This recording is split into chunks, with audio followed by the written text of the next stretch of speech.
Previously on Farscape. This is episode 12 of season 4, Kansas, written by Justin Monjo, directed by Rowan Woods again. And sitting with me are Mr. David Kemper. Say hello, David. Hello. He's the executive producer, head writer of Farscape. To my left, Claudia Black. Aaron Sun. Say hello, Claudia. Hello, Claudia. I'm Ben Brown. I play John Crichton. What we're looking at is the setup for the episode from Unrealized Reality, a beautiful David Kemper script, which sets up the idea that time travel with wormholes is a possibility. Essentially, I've always been fascinated by relativity, and in science fiction wanted to write a script that would allow me to explain relativity to people, including myself, easily, and then take a riff on it. Can you explain it to me now? Well, Unrealized Reality, the previous episode, was essentially, to sum it up, I'm going to try to do this in one sentence. There are a million different possibilities your life can take, depending on what path you choose at this instant. And if you could project down all those different paths to see which one was the right one for you, you could make a good choice. We don't get to do that. We lead only one life and get to, there's only us. There's a line in the previous ep that, Ben, you can help me with, that says, you mean there's a million pathetic me's running around living a million pathetic lives? And Einstein, John Bache, that character we just saw in the clip, says, no, there's only one of you, but there's a million different possibilities. Well, the possibility that Crichton has found himself in at the start of this episode is he's followed the wormhole exit out of the Unrealized Reality episode and landed in orbit above Earth, which was unthinkable for him. I'm just looking at the blocking from this scene. Rowan Woods, who directed A Human Reaction, this is another Earth episode, is copying the blocking from the opening of A Human Reaction. Sorry, that's a technical little geeky thing that has nothing to do and with we're all in a... Did you know that, or did you just realize it as you I looked at it? realized it as I was watching because I wasn't in that scene, but he's actually tying those two episodes together thematically. Because the characters are all facing the prospect of Crichton going home again. And we're looking at having another look at how each of these characters are going to respond to that possibility. And that meticulous bastard. The interesting thing for the fans to see that Ben has just come up with that is we are looking at this the same way you fans are, from a perspective of it's July 2004, and we're looking back at these eps, which we're very fond of, but each time you look at them, you see something new, even the people that made them. They're that complex. So, did you predict that wormhole? Wait for it, and then the wormhole gets there. Are you predicting wormholes? Yeah. Everyone thought I was psychotic. I was actually psychic. It's got confused. So I wasn't sure whether they actually did that in the edit or whether you had just sort of added that. And it wasn't Rowan who matched the blocking. You weren't there, so someone had to take over and, for It your was benefit. you. Did you do that? I think we all actually instinctively just walked onto set. Rowan waited to see what we did, and we all just sort of... Either that or we just flat out ran out of ideas, which is the other possibility. I don't know, we blocked a billion scenes in here, let's do this, and it just happened to coincide. I'm jumping back to story here for a moment. What you have with Crichton is Crichton's been circling Earth, and we always were loath to go back to Earth, but the fans always seemed to think that the ending of Farscape had to be Crichton going back to Earth, Crichton and Aaron going back to Earth. Well, Anthony Simcoe in season 1 actually told me when we were getting ready to do A Human Reaction that going back to Earth was the death knell of the series. Correct. And it would have been if we went back for real. But we've always been going back and tricking audiences. And we went back to Earth with Dog with Two Bones, where Crichton realized he couldn't live there anymore. Didn't we get canceled right after they aired this? No. No, I don't think so. But what we did is I talked to Justin and I said I'd come up with this idea for this. I wanted to write this two-parter, this one and the next one, myself. And I couldn't do it. I had to do Unrealized Reality, and Ricky and Justin did actually a better job with this two-parter than I would have done. But the idea was for Crichton to go back earlier in his life when there was a problem going on in his family, and one of the unrealized realities building off the last step is his father, who lived and became an astronaut and landed on the moon, was going to die. And if he died, everything would have been changed, and it was going to all happen because Crichton had come back with Moya into this. Yeah, but the logic of why we went down there, I've got to ask you the question. Because when you roll back and they're deciding to go there, they get this transmission. Crichton says, Einstein says, if I come back before the time I leave, I can screw things up.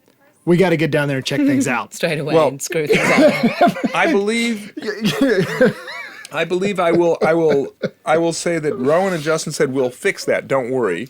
And here, this is a really footage interesting here. Element. This footage here, we had a huge debate inside of whether we should use it, and I didn't want to use that footage where 7 astronauts lost their lives in a gratuitous way. Yeah. But we all felt that it was part of the storytelling and had to be used, and I think we may have been the first people to, I'm not proud of that necessarily, but use it in a dramatic context and not. And try to look at Kent, by the way. Kent McCord shot this episode and the next episode. All they have done, folks, is put a little color in his hair, and he looks like he's 33 years old. He looks amazing. And Kent's actually 107, and 108 now, and he looks like he's 33 years Doesn't old. look a day over 107. Not at all. And talking about what you were saying about the Challenger thing, I know that there has to be reverence, but already immediately after 9/11, people were modifying films that were already in the process pre-production. They were changed in terms of as a matter of sensitivity. But we need to talk about these things as humans, and so it's part of the way that art evolves, is talking about things, exhuming bad feelings and talking about them to expunge them.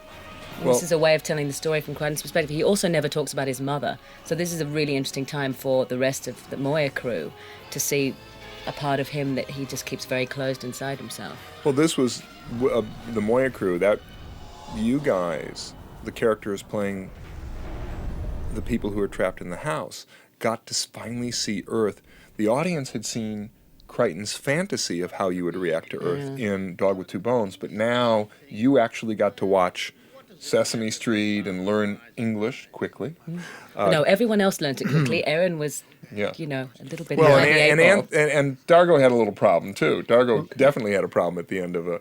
Yeah, it's Gigi that picks it up so quickly. Naranti. Naranti. Genius. Suddenly using big words. I know. Well, so Aaron's going r-a-t, rat, k-a-t. Well, perhaps Aaron was actually learning the language phonetically and getting it down right. Well, what you have here is, I remember casting Jamie. We had to find a young actor who could play Ben. We actually toyed with letting Ben play himself at 16 and just put him in a leather sweater. No, but just you would be that character, but everyone would know you were playing it as a 16-year-old. And then we thought Toby Watson. That photo just then. Yeah, so I remember Toby's crew, part of the camera crew. We needed to really have you play scenes with this guy, and we didn't think we could do it with split process, and we thought it would be more real to hire a kid, and we let Ben meet him first to decide whether, because we were going to cast a really pudgy kid who's just a mess, and but we decided to. We had a lot of fun with that casting process. We're only going to be here for a couple of hours. Just gotta find a way. The pictures of those kids are all members of the crew. Yeah, at least they'll fit. Well, Is that a trout? Was that a trout on the sofa? What's it really? I think so. I don't know. the It's another Rowan episode. the Farscape This was damsel. the people who were living in this house. The rest of the house was still occupied while we were in that section. We had of the to house. trash it. We trashed a section of these people's house, and they were actually happy to have us there. Yeah, I know. Well, they were getting paid. Now, here's a great scene. This is such a great look for the lead of a show to watch himself and see the mistakes he made. I don't know. I always wondered if this was going to influence how you played the rest of the thing, looking back and Seeing what a jerk he was. well, no, but seeing missed opportunities or changes and how I always wondered if it was going to affect how you were going to portray John Crichton from then on, is giving you a different perspective on. Well, I think that Crichton always had a great amount of regret about the way he interacted with his family. The fact that we tend to keep it covered up, or I kept it covered up as much as possible through the entire series. The only way you were going to get Crichton's backstory, given the way that we played Crichton, was to go back and see it, because he wasn't going to talk about it. He never talked about his past. He refused to talk about his mother, which was the biggest thing in his past, and which is, his big emotional spike in this. I love this about the milk. You go back to Earth and the Earth foods. I think this was did Justin script this? I think this was scripted from Justin. Yeah, I asked him to put something like that in there. He's milk, milk, milk. Yeah. It was good. And then Because in Crichton's space, going to turn and see, this girl's lovely. This is his ex-girlfriend. It's a little unclear at this point in the story, but it's Crichton's ex-girlfriend. And she's looking she at does him a grown really, up. She's looking at him grown up and going, Look at this old "Gosh, man. Look at this. Look at this Thanks, really yeah, old this man. really- no, look at this chunk of hunk. That's what she's saying. And she's saying, when I'm your age, I'm not going to look like this, so maybe now. Well, that's You what it is. It's remind me kinda of maybe something. now. I've got a little... And Crichton can't help himself. He flirts with her. It's It's outrageous. But unbelievable. imagine- But it's his girlfriend. Imagine if you went back in time and could look at this and see your first boyfriend or your first girlfriend. It would be remarkable. The transformative.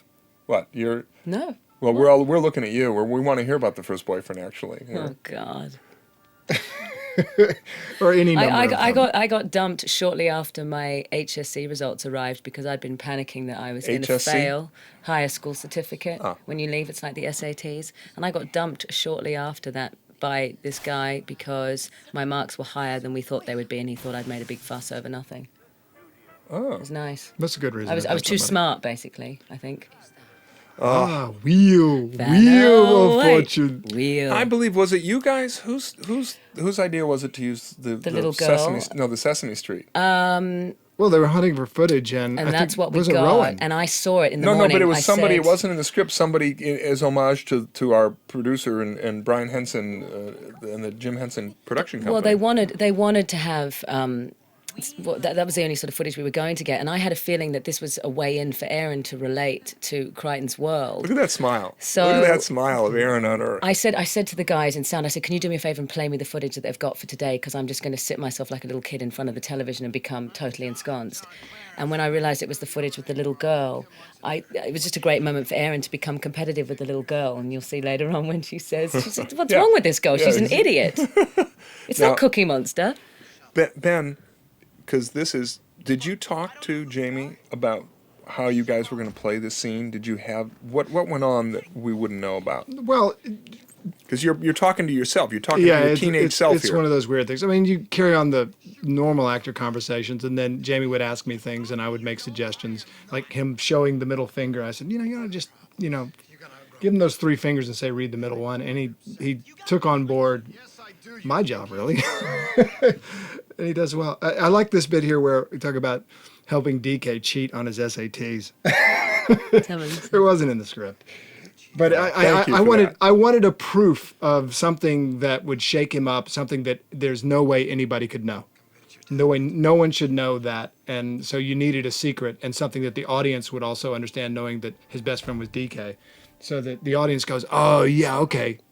It's very sinister watching this, knowing that Crichton is now, he's a spooky guy who's stalking the neighborhood. And you watch it from the audience's perspective and you think, who is this guy? He's not John Crichton, the one we recognize on Moya. He's out of his element, even though he's home. That's a really interesting thing. He is this is really out of the Yeah. element of the show. Yeah. Oh, here we go. Here you go. Love this.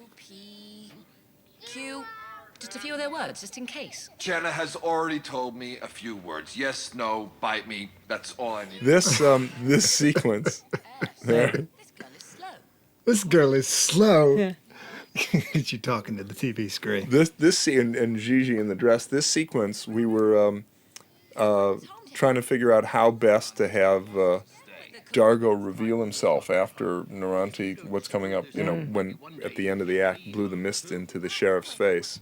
Want to go exploring now? Gianna, I am not permitting you. This episode, I actually think Halloween, I'll fit in. was better on paper than what we delivered. See, and I thought that this was delivered fantastic. It's a great I epic. adored the script. When I read Look at- the script, I really adored the script. Look at the costume. This look woman's look fabulous, Look at this too. woman. Yeah. Look at the costume that they put you guys in. Cher, she's a circus performer here. Gigi with the makeup.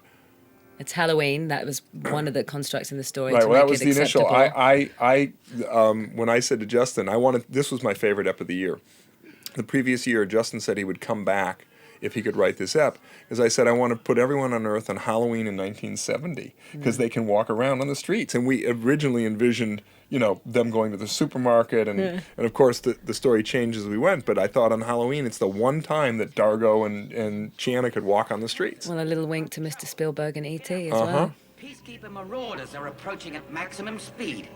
Grazer and We did have some real logistical issues, though. That scene just there where you see Chiana leaving, it was fine on the page, but with the location that we ended up with, it was very hard working out how on earth we could possibly let Chiana just slip out that door, because it was a massive point in the story that she gets cut loose. And we know that with the time, as a time travel episode, not that the characters know it's an episode, but we know that there are restrictions if we can't mess with the timeline, and we had to stay put in that house. Yeah, letting well, Chiana go. To be truthful though, we talked about the timeline, and and then we go straight down. It's the problem with time travel episodes when you run into this sticky area, and Here you go. it's worth it to go there, but boy, man, don't dissect the logic too Yeah. much. Explain this to the audience, please. The name. All right, they're getting ready to. Chiana's going to get introduced to young John Crichton, and he's going to get her name, and he can't really understand what she's saying, and she's going to be Karen, and then she says Shaw, which we've established earlier in the episode as a Word for cool, isn't it? or something like that, yeah. And so it becomes Karen Shaw. That's a very significant name for John Crichton. It was first raised in episode 8 of season 1, and we haven't actually heard it since. But it's the name of the girl who Crichton loses his virginity to. And so now, So Virgin John Crichton has just met the girl, at least by name, that he loses his virginity to.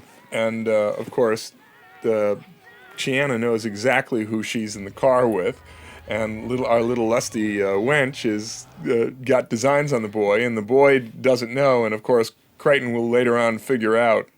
Oh my God! The, Fantastic the Farscape inexorable diversity. forces of the universe at work That's here. Justin, and Justin called me to say, "I've written something in the script you're not going to like. You're just gonna. It'll be too salacious for you." And when I read it, I just said, I called him back, and I thought it would be something else. And I said, "This is the greatest thing I've ever read." He goes, "That's what I was worried about." I said, This was one of the scripts that had no. Oh, look at that costume. This guy. He's The hysterical. two of you together are think so funny. You should have taken this costume back to Moya with you. I think you should be wearing this at the conventions. In fact, if you could go change into it now, that would be good. Yeah. What I like about Erin is that she's got a slight sort of Euro trash accent. She's sort of from Germany. She's working out the language. It's Yeah. more like Bulgaria. She's a Bulgarian sex worker who's come over on a visa to try to get into the country. It fits. She's got white shoes, I think. There's so many side gags in this. Grandma over there reading the pizza box. Rigel's a puppet. It's going to be Cousin Kermit later in the script. This is such a great scene. Of course, Dargo can't hold a sneeze because he's got allergies. Fabulous, fabulous. Rowan, Rowan just realized this scene brilliantly. God, I You mustn't guys- have eaten food for days before doing this. That's a mask? Yes, of course it is. You're that skinny now. Well, that's because I'm not around catering. Halloween, aren't you, pal? What was I doing then? No. Look at this. We had a big debate on whether who should be under the mask when he pulls the mask off. Yeah. Yeah, that's actually after the ad break. Right. Well, but it's coming We're up getting now. close, yeah. it's right there. You're getting close to the ad break. Yeah, there was an on-running debate over who should be under there. I think Anth wanted to be under there, didn't he? Yeah, he did. Yeah. Now, the deputy here is so good that we brought him back in a constellation of doubt and gave him such a funny scene. Yeah. Brilliant. He's hysterical in it. Every- And also the final scene of this episode is great. Mm-hmm. Well, everyone needs to know Farscape has always been a comedy. Ever since Ep 17 of the first year, Through the Looking Glass. I actually know this guy.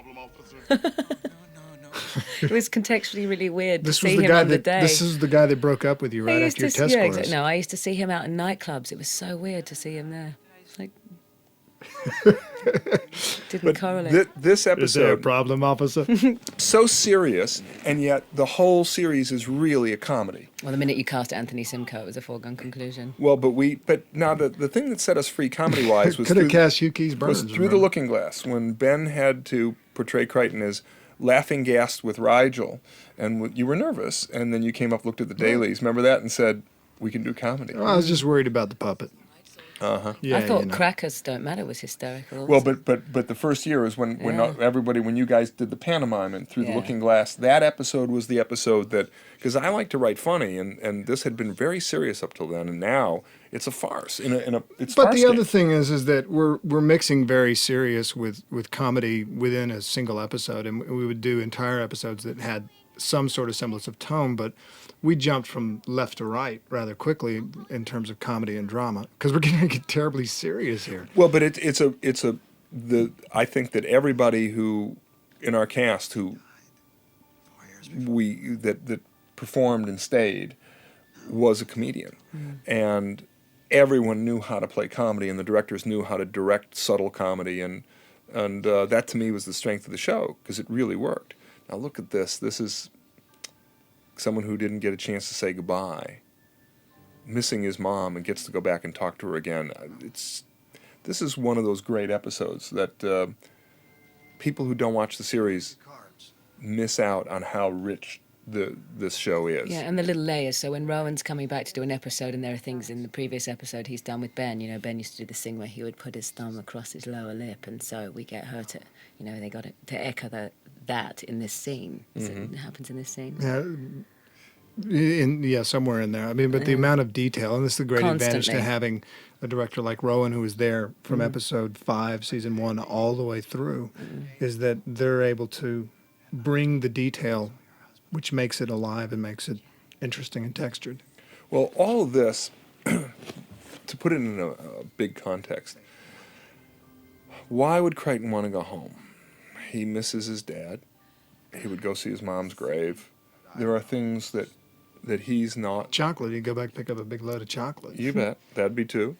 But here he's getting to get the closure of his mom. He's getting. Yeah, but he didn't even know want to he was be gonna here. do that. No, He didn't but I'm wanna be saying here. I'm talking about in the terms of why we put this episode where it is.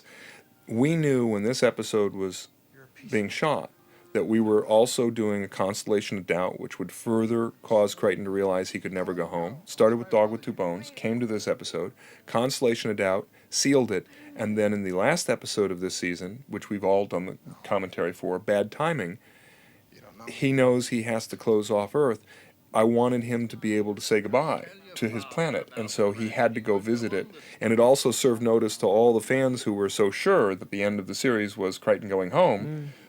Clearly, we were going to put that to rest. Well, Aaron's just now taken up pole position in front of the television on a beanbag, not even listening. It's too bad she doesn't have Xbox. Well, it's also because, you know, Aaron's never been able to. Aaron's always been the gag of pop cultural references in the first season. Aaron never understood a word he was saying, and now she's got this opportunity to school up to open it up for you guys in the writing, that when they go back up to the ship, she can understand a lot more and offer a lot more. Well, that was part of all these things which are textural that you bring up. That's really important, and I would have forgotten it. Thank you.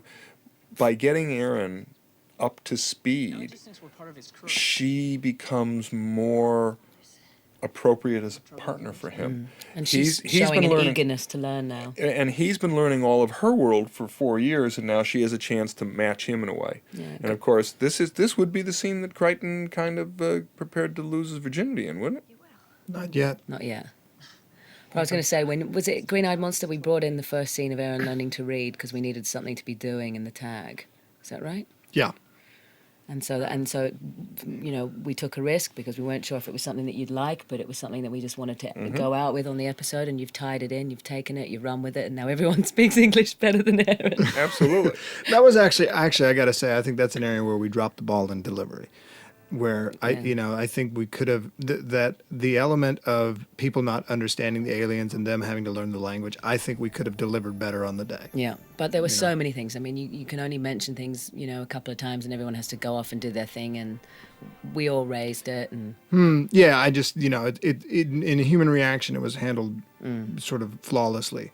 'Cause it was in but the here, script. it was in the script. But here, you know, with so many people running so many different directions, human reaction was more controlled. Yeah. And this one, with so many people going so many different directions, it's just one.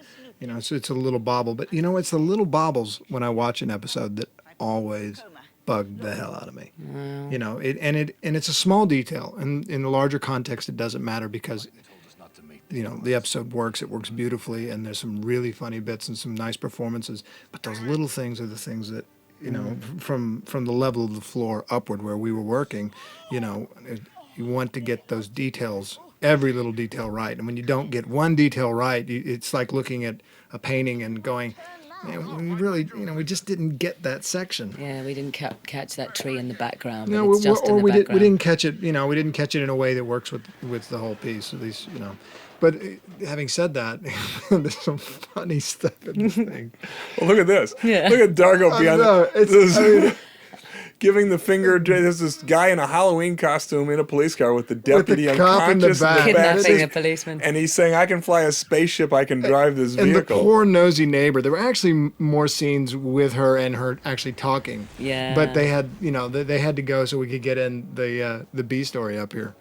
And here we're setting up Moya doesn't want we're it. setting up We didn't try to run. this creature that will go on to the planet that will become The Screeth. the Screeth for the next episode, which will then lead to information where people can track their way to Earth.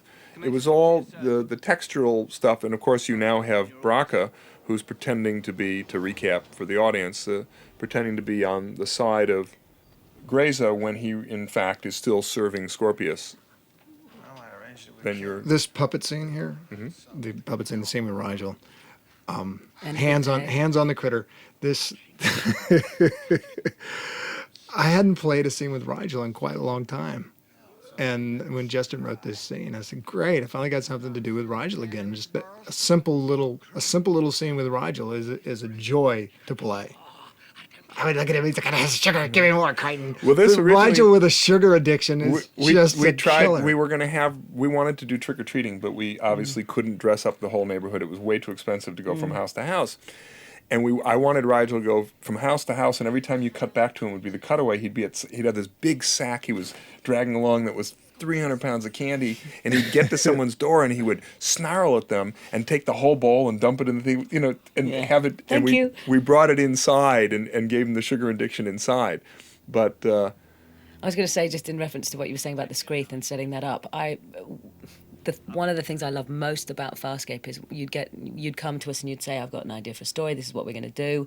We're going to do a Christmas episode. And on other shows you go, oh, right, it's that time of year we're doing our Christmas episode. But for us, you could see it coming. I'd be like, we're going to trash Christmas, aren't we? It's going to be a disaster. And we were so nihilistic and so irreverent, and it was always so exciting to do something that people wouldn't be expecting on a normal show. It was never about being normal. It was about just pushing it. The next step. we should pay attention to what's coming up here. Okay. Okay. Just because it's Smithers and Burns. the grand truth of the relationship between Scorpius and Braca Is deeper than we imagined. Let me count.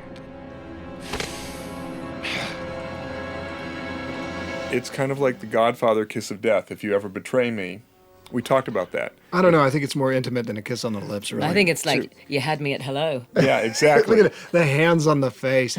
I'm so pleased that We had that scene. Yeah, It's realized on screen. you Years knew and years for, of you sexual knew for tension. years. I mean, the latent sexual tension between those two characters. Yeah, it just put the B in latent. Well, Justin, we had all these were questions behind the scenes of, can we pull this off? We called both actors and said, are you okay with the scene? And they said, absolutely. Of course. We've almost never gotten anyone on the show That who said no. said no to anything, and that's what makes Farscape so Well, great. there was that scene Except where you me. wanted Claude to get naked, Yeah. swim across a There was lake, a whole take yeah. out Right. 16 commandos, all Fully stark armored. naked, and then swim back. Well, that's what a commando would have When done. they could have avoided all of those soldiers in the first place by just skirting around the tree. But that's what a commando would have done, especially a commando in search of ratings. Exactly. So it's my fault. It's my fault we didn't go to a fifth season. Well, look. Yeah, pretty much. I just didn't get naked enough. You didn't get naked enough. I'm sorry. You didn't get naked enough. I'm sorry. I tried to, play a character that had integrity. My goodness. Shame on me. We took a vote about who everyone on the cast and crew would want to see naked first. Okay? We took a vote. after the first 11 people said, no, we Babe, came to you. I was going mean, to say, you know, that's one vote I didn't want to win. After we came to you, after Lonnie said no, he had a problem, he had too much chest hair. Wayne, he wanted to bulk up. Lonnie doesn't have chest hair. What you have... How do you know? Because I had him raving and rolling around on the floor semi-clad in an episode that I wrote. And he's also, shirtless in That's Lantana. He's Maui. That's true. Lantana, oh yeah. Well, Maori. Moldy. Samoan moldy. I look at Kent McCord, who here's a bit. This is Go. great. This scene is USA. great. Look at her. Hi, my boyfriend's just around the corner. What do you want to do? Yeah. Yeah. Do you think maybe we could ditch my boyfriend? He's a real jerk, but you seem like a nice guy. You remind me You of seem like him. the kind I can't take home to my mother because you're old and experienced. Yeah. You And remind me Crichton of him. completely torn. What am I supposed to do here? I mean, I always wanted to, and it ended up being Karen Shaw instead of you. But hey, second chances. So We now can here's call this my- episode here's my Second question. Chances. I love the Gianna just Knocked her out. punches out the girl. She's a nice girl. Now, After all here's that the- sexual tension here's with the- Clayton and this is your Gianna. time. Here's one that I haven't been able to figure out. Let's go back to they blew the mist in the kid. That's right. The kid forgot about Karen Shaw, didn't he? Or did he? No, know no, about no, her? he no, no, no, remembers no. Karen Shaw. He But he doesn't- remembers. but he Karen- doesn't She remember says, her forget looking like No, forget everything Gianna. else. Forget everything else, Right. but remember Karen Shaw in the back. Right. So he didn't remember it was actually your dad's Gianna. floor before. Look at this scene. This was we brought the kids in. All right, instead one of being of able to those take is, Rigel out. One of them is what? Well, one of them is a son of one of the people who works on the show, not mine. What the? Any opportunity to get an extra paycheck for the crew. What? Give I'm me the looking. candy. I'm looking at Kent McCord, and you can't underestimate if you went back and looked at the episodes that he was in, the impact that he had by being able. We got very lucky in our construction. We worked hard to get there, but Crichton is adrift way out in space, and yet Dad felt like a presence throughout the whole series because we artfully wove him in. Many times it wasn't even Dad; it was an alien portraying Dad. But by keeping Kent in this show, it grounded Crichton to Earth. Here's Here the we scene go. now This is waiting the for. scene. I want to watch this. This is the Titanic scene. See, even when Crichton does get lucky, I'm not there. You're not only not there, you don't remember it. Oh, so you weren't there for what was her name? Princess what? No, Catrala. It was that- Princess Catrala. all What was those, the other guy? Jalabian? all those guys died. Jelena. Jelena. All those guys died. Yeah, see, the Crichton that weren't there? the Crichton that died, he's the one that had all the fun. Finally get to resolve the sexual tension between Gianna and Crichton, except he's 13 years old. Yeah. Well, we did toy. We should talk about what a difficult job it was for Jamie to come in and play young Crichton. He's an Australian actor, and With an a American young accent, actor making doing an an American accent and having to incorporate the weird things that Crichton does. I think he actually did a fantastic job. After the first minute or two, I didn't even think about it. Yeah, and he was a child actor. I worked with him on a show called A Country Practice years ago, and he was a big star on that. Fantastic. He was so young when he did it, and just a total natural. Super bright. Most of the child actors I work with just have an incredible intelligence. Well, I look at this episode as I watch it. It was meant to be. Look at him. Look at him. smiling. He's really happy now. Yeah, that was pretty good. It was meant to be. It was shorter than I imagined it would be. Got to fall asleep. It's a good choice. It was meant to be the last time we'd be on Earth. I mean, this and the next episode. And Earth was gone, and the way this series was going to go is Aaron gets pregnant, and a family is started, and they would never, ever, ever, we were never going to go back to Earth after the next episode. Oh, when we'd he have gone sealed... back. Now, when he sealed it back, we were never going to Yeah, go we'd back. have gone back. Come No, on. the plan was not to go back. Well, no, but Man you plans know, and you know God about our laughs. plans, don't you? Here we go. Here it all starts to unravel. Go very pear-shaped. Well, and we had to come up with the Crichton will turn invisible card. That old chestnut. Yeah. The old Back to the Yeah, Future but chestnut. that's what this show is so good at, is that it allows us to do things that you don't expect. We just throw... I remember look at the Princess trilogy. I sat with Rock, and I said, I really want to cut Crichton's head off. but I don't know how to put his head back on and make it credible. No. And Rock said to me, you just called seat the Rock head. and you said, I really want to cut Ben Browder's head off. But And Rock said, just put his head back on and reverse the machine. Have Crichton crack his neck once and let his head be back on. I said, There do you you go. think it'll work? And he goes, it'll work. And son of a gun, that's the whole way. Make him invisible, now he's not invisible. It works. Because people are suspending their belief to go along on the joyride and enjoy the show.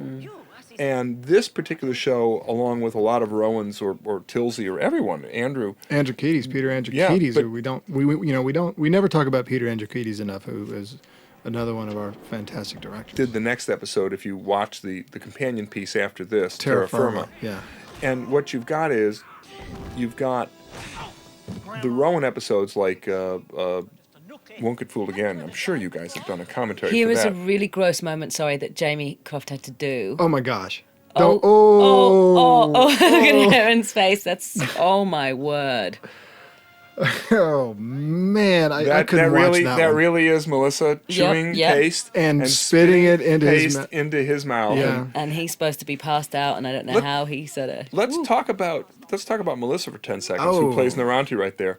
There is nothing you could, every time we would give this woman something and go to her and apologize for what we were going to ask her to do, she'd say, oh, no. Can we make it more gross? Can we do it more fun? Can we have, this woman was up for anything and is such a fun joy to work with, at least from our perspective up in the writing room. What a fantastic... Yeah, because when you asked her to strip naked and attack 16 commandos, She she does said, it. oh, yeah. Yeah, she does it. Can there be 17 commandos? Yeah. I've never met an actress. She said that this show, she summed it up. She said the show is liberating because it allows Her to you take her clothes off. No, it allows everybody to really act as opposed to play the same character over and over. You got to do new and fun and unique things. Well, you know what they say as an actress, the first half of your career, you're sort of, people are begging you to take your clothes off, and the second half of your career, they're begging you to keep them on. I've never Except heard on that. Farscape. I've never on heard that. Farscape, where they strip Naranti down and have her dance. Now, Melissa was a fantastic addition to the set. She's a...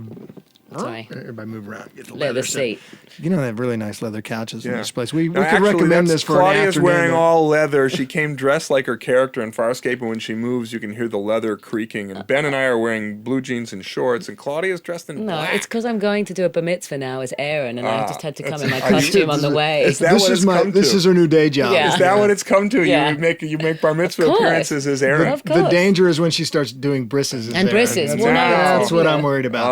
I was going to say. We were talking about Melissa. We were. Melissa is one of what in the business is a trooper. She's been acting for her entire life. number of and is years. a consummate.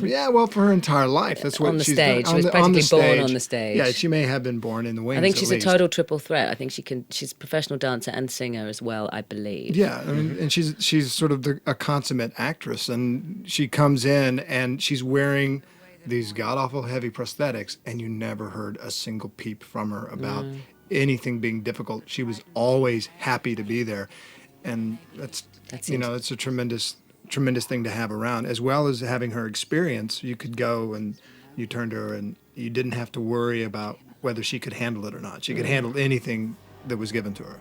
For this Screeth, there's Melissa coming into the frame, but for the Screeth, we hired a performance dancer who could move. We didn't just hire an actor, we moved a body artist. So she could do an interpretive dance. Yeah, At this point, exactly. we did no more actors for the show, please. Can we just hire dancers now? Well, we knew that you could get a feeling dancer to take their clothes off that- and kill 16 commandos. that less was more in terms of seeing the creature. So we needed someone that could make an impact with a very short amount of time on screen, and we thought a performance artist would be the way to go. I'm telling you guys, Erin taking off her clothes, swimming through the lake, and killing those commandos. We'd be on the air for was the another correct 15 years. Choice that it just was right. This was season 1, Episode 4. 2. or 4. Yeah, 2 or 4. Episode It's the same 2. block. Oh, IET, was it IET? Episode 2. IET. IET.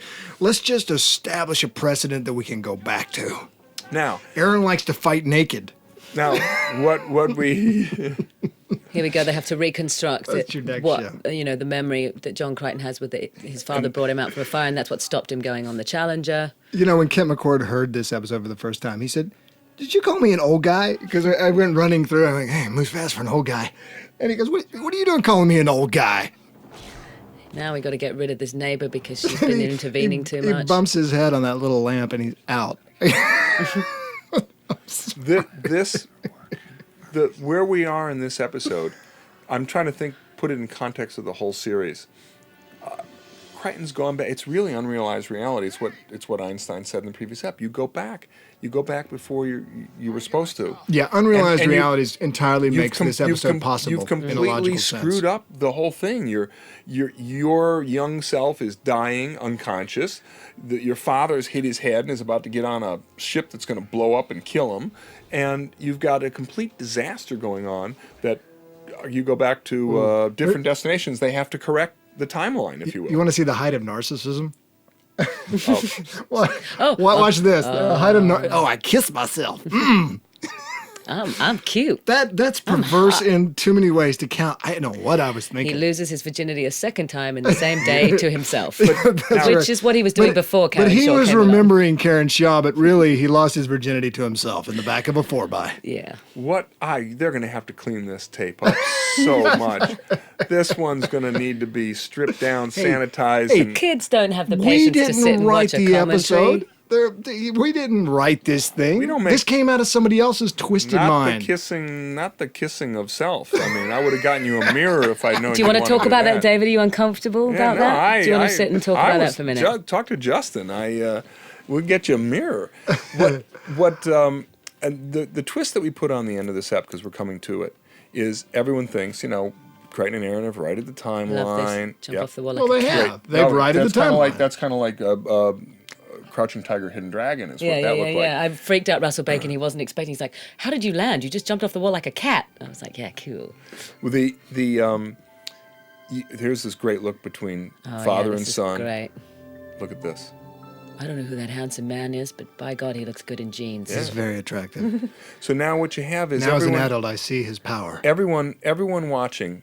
I was always trying to service the audience. They're watching this and thinking, I love this great scene. scene. They're saying, well, they've done their Earth episode, they went back in the past, and now they're going to go back to normal time. They go through the wormhole, and they come back to Earth in the present time, which to me was such a great spin at the end of this episode. Such a great spin. Was this scripted? This last scene? Yes. Okay. And it was scripted, and this scene was the one that made me know that I had to bring him back for. Now, the Scorpius face, that was Constellation, yeah. scripted as well? Yes, it was Justin had written in that it was a Halloween pumpkin. No, that's originally it was supposed to be Rigel. Who carved the And it Scorpius was face? Rigel who carved Scorpius. Yeah, But that's what, and Exactly. so Rigel's done that, and he's taken Right. that as evidence and said, "This is what Yeah. Yeah. It's It's a a monkey. message. It's a monkey.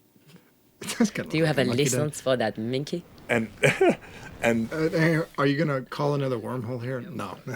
no, but this everyone should be expecting you to go back to the real time, and that was your one back Earth episode, and the double twist was now we're going to go to Earth real time, so Yeah. Crichton can see that it won't work with the girl. It's always about the girl, and then I see we're your going to Earth go and flashback, and I raise you one. we're going to destroy Christmas.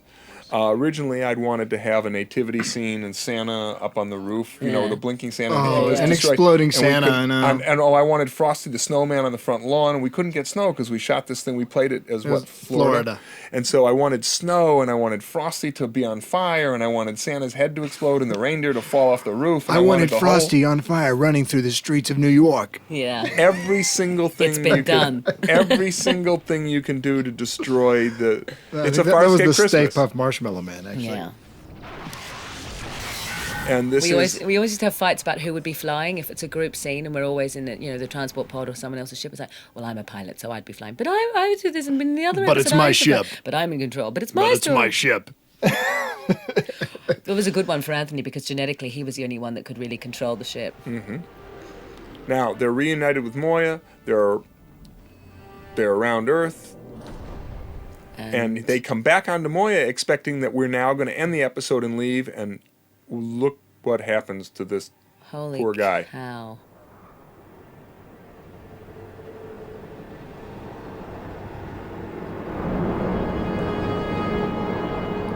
There's a bunch of bureaucrats there. Present day Earth. And Dad with with different open color, arms. different color hair, still looking like he's 33. The bastard. And here he is with open arms, expecting a great Well, reunion. go back to the first year, And all and of he this is- cannot trust. He cannot That's trust right. that this is No. really his father. He That's doesn't right, know but who the this father is. doesn't know that. Right. No, and neither does the new audience. Right. This is where we apologize. This is where I have to apologize to Bonnie Hammer and all the good folks at Sci-Fi who wanted everything to be really clear. When I deliver the line, was was it a bass or a trout? If you haven't seen, If you haven't seen Human Reaction, episode 16 of season 1, you don't care whether it's continued or not. you're like, what, this guy, what is it a what or a what? He's out. It makes complete sense in the context of where John Crichton is thinking. But I admit it, that was my fault. That was my fault. Rowan directing wasn't- both episodes. And Rowan directing both episodes so We that, gave you know, it to we're him on linking we them gave back it to him on together. purpose. We gave it to him on purpose so that we could Yeah. carry well, those themes on. God help us, you know, because God help the audience. If you follow the story, it makes sense. I actually think you get away with it. You don't. It doesn't really matter Look, what he says there. There's no All that trilogy matters, necessary. Everyone 9. can watch them the on acting DVDs. is between the lines. 7, They're watching the DVDs. They understand it now. 6, 5, 4. I'm just giving you guys a countdown because we'll be out and You were just impressing us that you did math. no, I think it's 44. He can count from 10 to 1 backwards. Thank you all. You're counting my paycheck. It We'll gets see you smaller at and bad smaller time. each We'll see you at episode. bad timing at the end of the season. We do the commentary on bad timing. Yeah, so you got something to look forward to. Spooky. It's like a time jump episode.